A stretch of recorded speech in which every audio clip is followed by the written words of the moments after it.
Hello दोस्तों, बहुत बहुत स्वागत है आपका और एक नए लेसन के अंदर। और आज के इस लेसन के अंदर हम देखने वाले हैं इनम्स। सो जल्दी से चलते हैं और यहाँ पर मैं एक फ़ोल्डर बनाऊंगा, इनम्स। न्यू फाइल बनाते हैं enums.go और यहाँ पर करते हैं पैकेज मेन फंक मेन। देखिए, अभी इनम बेसिकली क्या होते हैं? इनम्स बेसिकली होते हैं आपके न्यूमरेटेड टाइप्स। ठीक है, ये टाइप्स जो है ये बेसिकली कभी यूज़ होते हैं। इसके कुछ मैं रियल वर्ल्ड एग्जांपल्स आपको यहाँ पर देने वाला हूँ। बेसिकली देखिए, समझ लेते हैं कि हमारे पास एक फंक्शन है। ठीक है, सो यहाँ पर करते हैं फंक और यहाँ पर करते हैं चेंज ऑर्डर स्टेटस। ठीक है, ये फंक्शन है, समझ लेते हैं, जिसके अंदर स्टेटस आएगा जो कि टाइप स्ट्रिंग होगा।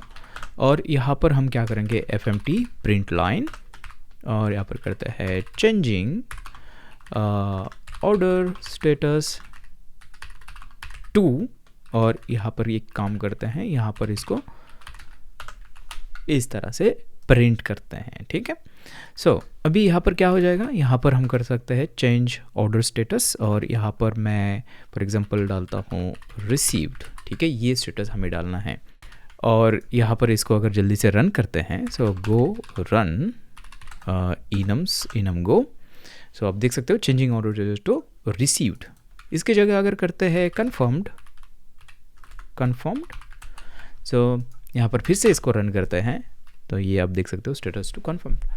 अब इसमें कोई प्रॉब्लम नहीं है, देखिए इतना ज़्यादा प्रॉब्लम नहीं है, बट एक प्रॉब्लम तो ज़रूर है। जो ऑर्डर स्टेटसेस हैं, हो सकता है कि हमारे पास मल्टीपल स्टेटसेस है, मतलब कन्फर्म्ड हो सकता है, रिसीव्ड हो सकता है, प्रिपेयर्ड हो सकता है, डिलीवर्ड हो सकता है। ऐसे बहुत सारे स्टेटसेस हो सकते हैं एक ऑर्डर के। और यहाँ पर आप अगर नोटिस करोगे तो यहाँ पर हम स्ट्रिंग यूज़ कर रहे हैं। देखिए, इस तरह से स्ट्रिंग पास कर रहे हैं। अभी समझ लेते हैं कि यहाँ पर हम एक जगह पर ये काम कर रहे हैं, अगर लेकिन रियल वर्ल्ड प्रोजेक्ट के अंदर क्या होता है कि इस टाइप की जो चीज़ें हैं वो हम मल्टीपल जगह पर यूज़ करते हैं। और फिर क्या होता है कि मल्टीपल जगह पर अगर आप इस तरह से स्ट्रिंग पास कर रहे हो तो हो सकता है कि आपके इस स्ट्रिंग के अंदर कहीं पे तो टाइपो हो जाए, यहाँ पर टाइपो हो गया, या फिर फ्यूचर में आपको ये जो कन्फर्म स्टेटस है उसको आपको चेंज करना है, यहाँ पर और कुछ रखना है, कुछ भी आप इसको चेंज करना है बेसिकली। तो आपको क्या करना पड़ेगा, आपके पूरे प्रोजेक्ट के अंदर जहाँ पर भी ये कन्फर्म्ड इस तरह से यूज़ हुआ है ये स्ट्रिंग, इसको जाके आपको चेंज करना पड़ेगा इस तरह से, राइट। सो ये एक प्रॉब्लम है। दूसरा प्रॉब्लम ये है कि ये तो हो गया स्ट्रिंग का। दूसरा प्रॉब्लम ये है कि अगर हमें मल्टीपल स्टेटस हैं तो इसको अगर देखा जाए तो ये बेसिकली एक ग्रुप है, राइट। ऑर्डर स्टेटस का एक ग्रुप है। तो एक अच्छी चीज़ होती है कि आप ये जो रिलेटेड जो सारी वैल्यूज़ हैं उसको आप एक जगह पर ग्रुप करके रखते हो। सो वो एक रीज़न हो गया। तो ऐसे कुछ रीज़न्स है जो मुझे रियल वर्ल्ड में मतलब आज तक देखे हैं मैंने। अभी कुछ एग्जांपल्स हम देखेंगे तो आपको थोड़ी सी आइडिया आ जाएगी। बट गो के अंदर इनम ऐसा कोई टाइप नहीं है, ठीक है। इनम्स हम इम्प्लीमेंट कर सकते हैं गो के अंदर, बट जो इनबिल्ट इनम होता है जैसे दूसरे लैंग्वेजेस के अंदर है, टाइपस्क्रिप्ट के अंदर है, वैसा इनम यहाँ पर नहीं है। हम गो के अंदर जो इनम है उसको हम इम्प्लीमेंट करते हैं यूजिंग कॉन्स्ट। हमने कॉन्स्ट देखा था, कॉन्स्टेंट्स देखे थे। उसके अंदर बेसिकली क्या था, यहाँ पर कॉन्स्ट हम इस तरह से करते थे और जो भी कॉन्स्टेंट्स जो है वो डिक्लेयर यहाँ पर करते थे, राइट, कॉन्स्ट कीवर्ड यूज़ करके। तो इनम गोलैंग के अंदर हम क्या करते हैं, उसको यूज़ करते हैं टाइप और कॉन्स्ट दोनों का यूज़ करके हम इसको बनाते हैं। कैसे बनाते हैं, एक एग्जांपल आपको दिखाता हूँ। यहाँ पर देखिए, बाय द वे अभी तक हमने एक चीज़ देखी नहीं है जो कि है टाइप। हम गो के अंदर अपने कस्टम टाइप्स भी बना सकते हैं। फॉर एग्जांपल यहाँ पर मैं बोल सकता हूँ कि माई टाइप और यहाँ पर मैं बोलूँगा कि ये स्ट्रिंग है, ठीक है। इस तरह से मैं बोल सकता हूँ माई टाइप ये स्ट्रिंग है। अगर इसको अगर हवर करेंगे तो आप देख सकते हो यहाँ पर माई टाइप का वैल्यू जो है वो स्ट्रिंग है। सो इस तरह से हम जो भी आपको कस्टम टाइप्स बनाने हैं, जो कि टाइपस्क्रिप्ट के अंदर जो हम टाइप एलियास बनाते हैं, कुछ उसी तरह का ये कॉन्सेप्ट है। इस तरह से आप कस्टम टाइप्स आपके बना सकते हो। लेकिन अभी यहाँ पर ये क्यों हम डिस्कस कर रहे हैं, क्योंकि इनम बनाने के लिए हम कस्टम टाइप्स का यूज़ करते हैं। सो सबसे पहले तो मैं यहाँ पर बोलूँगा कि टाइप, और हमारा ये एग्जांपल हम देख रहे थे, सो यहाँ पर मैं बोलूँगा कि ऑर्डर स्टेटस, ठीक है, टाइप को नाम देते हैं, और मैं बोलूँगा कि ये इंटीजर टाइप का होगा, ठीक है, ये इंटीजर टाइप का होगा। इसका एक रीज़न है, इंट मैं इसको क्यों कर रहा हूँ अभी थोड़ी देर में आपको पता चल जाएगा। और फिर हम क्या करते हैं, एक कांस्टेंट बनाते हैं, और हमने ये देखा था कि कांस्टेंट को हम इस तरह से पैरेंथेसिस के अंदर ग्रुप भी कर सकते हैं। और यहाँ पर मैं सबसे पहला जो ऑर्डर स्टेटस है उसको लिखूँगा। सो यहाँ पर मैं रिसीव्ड करूँगा, आप लोअर केस भी रख सकते हो, लेकिन यहाँ पर अभी के लिए अपर केस रखते हैं, कैपिटल रखते हैं आर। और अगेन इसका भी रीज़न है, ये कैपिटल और लोअर ऐसे ही नहीं करते हम, आगे जाके हम एक स्पेशल लेसन आएगा इसके ऊपर, उसके अंदर देखेंगे। सो यहाँ पर करते हैं रिसीव्ड, और मैं बोलूँगा कि इसका जो टाइप है ना वो है ऑर्डर स्टेटस, ठीक है। ये जो टाइप हमने बनाया है इसका टाइप है ऑर्डर स्टेटस, और यहाँ पर इक्वल टू करके यहाँ पर एक कॉन्सेप्ट आती है आयोटा गो के अंदर, उसको मैं असाइन करूँगा। सो आयोटा बेसिकली क्या है, ये एक प्री डिक्लेयर्ड आइडेंटिफायर है, किसके लिए, अनटाइप इंटीजर के लिए। ये बेसिकली एक इंटीजर होता है जो कि इंक्रीमेंट होते रहता है। अभी ये 0 इंडेक्स बेस्ड है, सो रिसीव्ड की वैल्यू क्या हो जाएगी पता है आपको, देखिए रिसीव्ड की वैल्यू बेसिकली हो गई 0, और उसके बाद यहाँ पर अगर मैं करता हूँ देखिए कन्फर्म्ड, राइट, और उसके बाद हमारे पास है प्रिपेयर्ड, फॉर एग्जांपल प्रिपेयर्ड, उसके बाद समझो करते हैं डिलीवर्ड।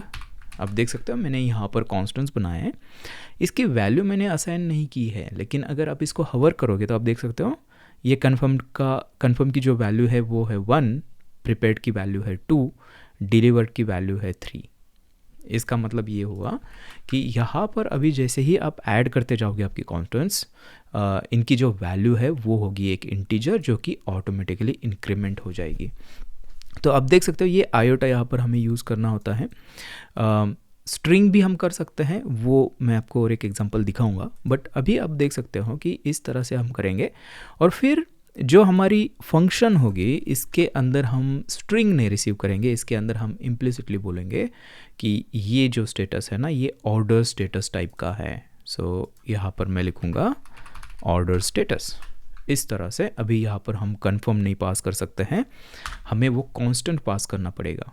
सो यहाँ पर ये रिसीव्ड है फॉर एग्जांपल, सो मैं यहाँ पर करूँगा रिसीव्ड, इसको पास करूँगा, और अब देख सकते हो यहाँ पर ये काम करेगा। इसको रन करके आपको दिखाता हूँ जल्दी से। सो यहाँ पर हैं, ये है स्टेटस टू 0, 0 मतलब हमारा रिसीव्ड है, राइट। यहाँ पर अगर करते हैं प्रिपेयर्ड, देखिए प्रिपेयर्ड अगर करते हैं, रन करते हैं इसको, तो आप देख सकते हो स्टेटस टू 2, क्योंकि प्रिपेयर्ड का स्टेटस जो है वो 2 है, 0 1 2, राइट। अभी इसका आप यहाँ पर बेनिफिट आप देख सकते हो कि सबसे पहले तो यहाँ पर कोई भी हम स्ट्रिंग वैल्यू जो टाइपो हो सकती है वो इस तरह से हम पास नहीं कर रहे हैं, यहाँ पर प्रॉपर तरीके से कांस्टेंट पास कर रहे हैं। और कांस्टेंट पास कर रहे हैं ये, इससे ये थोड़ा सा रीडेबल भी हो चुका है। यहाँ पर हमें पता भी चल रहा है कि क्या प्रिपेयर्ड है, ओके, ऑर्डर हमने चेंज की है स्टेटस जो कि प्रिपेयर्ड अभी डाला है, तो रीडेबल भी ये हो चुका है।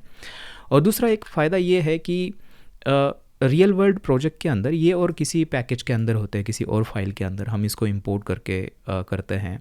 सो ये फंक्शन और किसी फाइल के अंदर हो सकती है, इसको इंपोर्ट करके जब भी हमें इसको कॉल करना है तो हम उसको हवर करके देख सकते हैं कि इसके अंदर किस टाइप का जो स्टेटस है वो पास करना है। अगर यहाँ पर स्ट्रिंग होता था सिर्फ, तो यहाँ पर हमें पता नहीं था कि हमें याद रखना पड़ता था कि कौन से स्टेटसेस है, राइट। लेकिन यहाँ पर अगर आप देखोगे तो इसके अंदर दिया हुआ है कि ऑर्डर स्टेटसेस इसके अंदर पास करने हैं। सो हम वहाँ पर जाके देख सकते हैं कि कौन से स्टेटसेस अवेलेबल हैं, तो ये वाले स्टेटसेस यहाँ पर अवेलेबल हैं, राइट। सो ये भी एक रीज़न है, यहाँ पर चीज़ें थोड़ी सी ईजी हो जाती हैं। और अगर आप यहाँ पर देख सकते हो कंट्रोल स्पेस अगर करते हैं VS कोड के अंदर तो आपको ये ऑटो कंप्लीशन भी देगा। अगर नॉर्मल स्ट्रिंग आप लिखते थे तो ये सारी चीज़ें यहाँ पर हमें नहीं मिलती थी। सो इस तरह से ये जो हमारे इनम से वो काम करते हैं, ठीक है। टाइप और कॉन्स्ट की मदद से हम इसको गो के अंदर इम्प्लीमेंट करते हैं। अभी ये हुआ इंटीजर। इंटीजर वैल्यू बेसिकली हम स्टोर कर रहे हैं, तो कंपाइल जब भी कोड होगा तो वो ये जो हमारे स्टेटसेस है जो एज एन इंटीजर क्या हो जाएंगे, कंपाइल हो जाएंगे। अगर आपको इसको स्ट्रिंग रखना है तो वो भी आप कर सकते हो। आप क्या कर सकते हो, यहाँ पर मैं बोलूँगा कि इसकी वैल्यू जो है वो स्ट्रिंग है ऑर्डर स्टेटस की। फिर यहाँ पर आपको क्या करना है, आपको आयोटा नहीं यूज़ करना है, आयोटा सिर्फ आपके इंटीजर के लिए होगा। यहाँ पर मैं जो भी आपको वैल्यू डालनी है इसकी रिसीव्ड की, मैं बोलूँगा कि इसकी वैल्यू रिसीव्ड होनी चाहिए, इसकी वैल्यू कन्फर्म्ड होनी चाहिए, ठीक है। उसके बाद इसकी वैल्यू प्रिपेयर्ड होनी चाहिए, उसके बाद इसकी वैल्यू डिलीवर्ड होनी चाहिए। इस तरह से भी आप कर सकते हो। सेव करने के बाद आप देख सकते हो कि यहाँ पर इस तरह से ये फॉर्मेट कर रहा है। और यहाँ पर अभी आप देख सकते हो कि इसमें से कोई भी चीज़ आप पास कर सकते हो। और इसको अगर रन करते हैं तो अभी इंटीजर नहीं, अभी आपको प्रॉपर ये वैल्यू दिखेगी। सो यहाँ पर इस तरह से करते हैं, आप देख सकते हो changing order status to prepared, right. इसको ही चेंज किया हमने, प्रिपेयर्ड कर रहा है, ओके। सो इस तरह से इनम्स काम करते हैं। बहुत सारी चीज़ें होती है, ऑर्डर स्टेटस हो गए, यूज़र के रोल्स हो गए, कैटेगरीज़ हो गई, बहुत सारी चीज़ें हमारे प्रोजेक्ट के अंदर हमें इस तरह से स्टोर करनी होती है। तो उस टाइम पर हम ये वाली जो कॉन्सेप्ट है इनम्स, ये हम यूज़ कर सकते हैं, ठीक है। जब भी हम प्रोजेक्ट बनाएंगे तो ऐसी बहुत सारी चीज़ें हम यूज़ करेंगे। सो उम्मीद करता हूँ कि आपको ये इनम्स समझ में आए हैं, और मैं आपसे मिलता हूँ एक नए लेसन के अंदर। तब तक के लिए हैप्पी कोडिंग।